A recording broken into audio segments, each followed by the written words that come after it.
Kembali dalam analisis kita berbicara tentang kawal selia tarikat di Malaysia.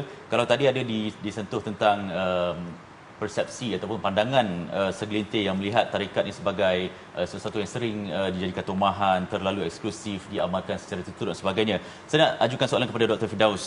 Kesan persepsi ataupun pandangan negatif ni terhadap tarikat dan apa yang patut ataupun apa cara penyelesaiannya?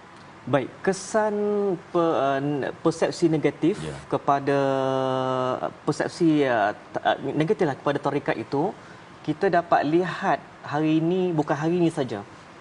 Sejak daripada dulu sudah wujud gerakan ataupun langkah-langkah untuk mengharamkan tarikat itu sendiri. Dan usaha untuk mengharamkan tarikat itu sendiri kita lihat banyak di atas parameter yang tak tepat.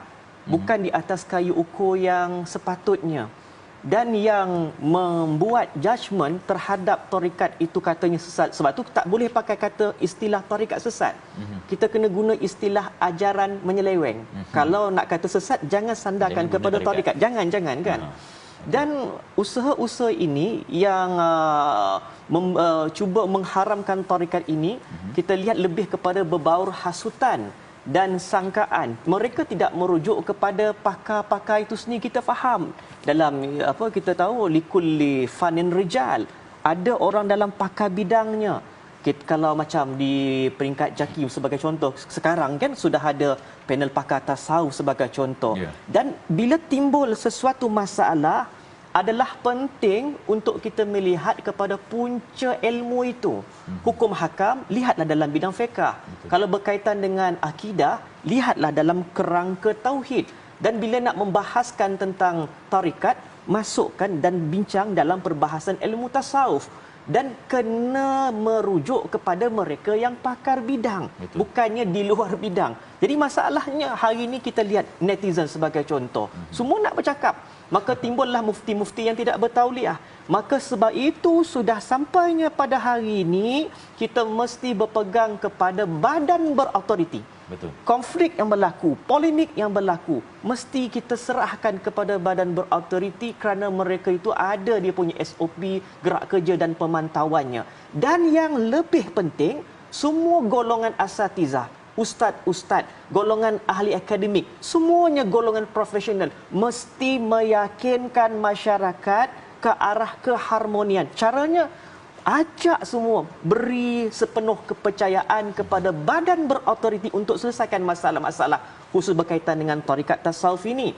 Maka kalau kita lihat gerak-gerak kerja atau langkah pengharaman tarikat itu, kesannya banyak istilah-istilah tasawuf yang disalahertikan, berpunca daripada masalah hati, rasa dengki, dendam, berbaur kebencian, tak suka kepada golongan tarikat.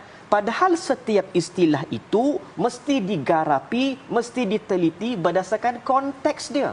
Dia tak boleh kita orang kata menonong macam tu perkata, tak boleh. Dia kena ikut likulli, kata bakal-makalnya, kena siakul kalam, tengok konteks bahasa dia, tak boleh macam tu.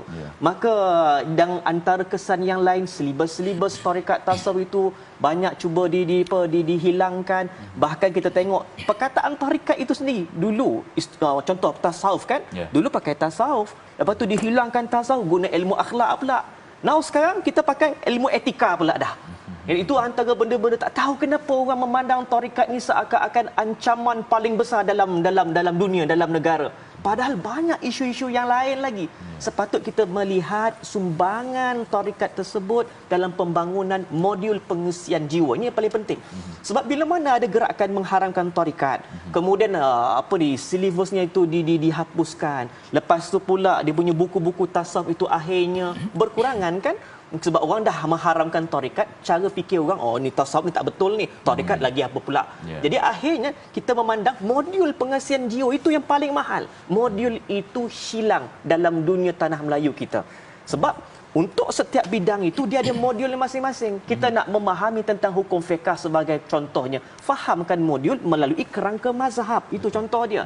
Dan kita nak faham tasawuf, dia berkaitan dengan kejujuran hati, hubungan kita dengan Allah.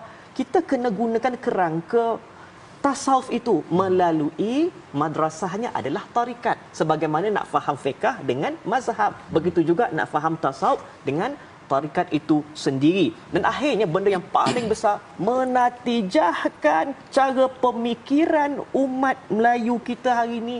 Kalau kita masih bersepsi pemikiran negatif itu, kita akan jadi jumud.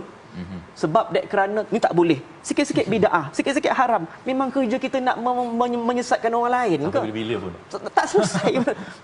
Kita patutnya mengajak orang masuk Islam. Dalam waktu yang sama kita pula senang-senang untuk mengeluarkan orang daripada Islam. Kan pelik tu. Dan antara penyelesaian yang saya tengok sendiri, apa yang dilakukan oleh pihak Jabatan Mufti Kerajaan Negeri Sembilan Darul Khusus, kan saya tengok depan mata saya sendiri. Banyak seminar dilakukan, banyak muhadarah tarikat tasawuf dianjurkan, bukan sekadar di balai-balai raja-raja undang-undang ni, bahkan di masjid, di surau. Sebab itu kita kena faham, tarikat ni bukan kerja berzikir je.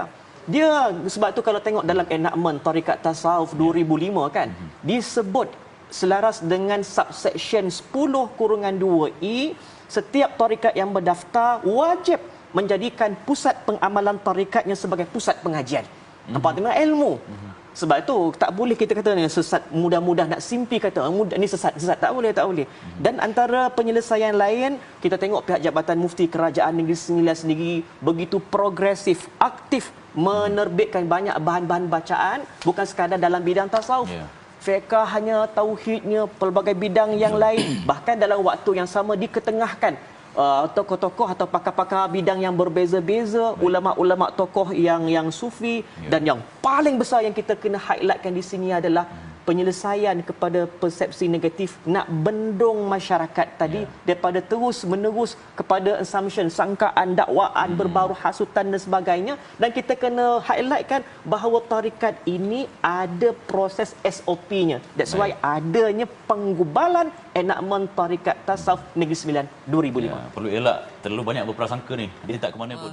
Allah Allah Allah Allah Sidi Allah Allah Allah Allah Al-Azim Allah Ya Murid Allah Na'im